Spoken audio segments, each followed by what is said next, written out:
প্রিয় খামারি ভাই বোনেরা, আপনারা জানেন এই পিকিং স্টার 13 জাতের হাঁসের বাচ্চাগুলা অনলি মাত্র 45 দিনে 3 কেজি ওজন হয়ে থাকে এবং বাংলাদেশের হাজার হাজার খামারিদের ভাগ্যর পরিবর্তন হয়েছে এই পিকিং স্টার হাঁসের খামার করে। তাই আপনারা দেখছেন স্ক্রিনে ফুটফুটে সুন্দর অরিজিনাল এ গ্রেডের বাচ্চাগুলা 7 দিন বোর্ডিং কমপ্লিট করা। আপনারা যারা হোম ডেলিভারি নিতে চান তারা আমাদের স্ক্রিনে দেওয়া নাম্বারে যোগাযোগ করে হোম ডেলিভারি নিন।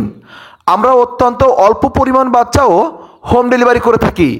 যারা বাসাবাড়ির সঙ্গে থেকে 20 পিস, 30 পিস, 50 পিস বাচ্চা নিয়ে ছোট পরিসরে খামার করতে চান তারা আমাদের স্ক্রিনে দেওয়া নাম্বারে যোগাযোগ করে হোম ডেলিভারি নিন। যারা মিডিয়াম ধরনের চাকরির পাশাপাশি খামার করতে চান, যারা ব্যবসার পাশাপাশি খামার করতে চান, যারা স্টুডেন্ট অবস্থায় খামার করতে চান তারা আমাদের স্ক্রিনে দেওয়া নাম্বারে যোগাযোগ করে হোম ডেলিভারি নিন। অনলি মাত্র 45 দিনে 3 কেজি।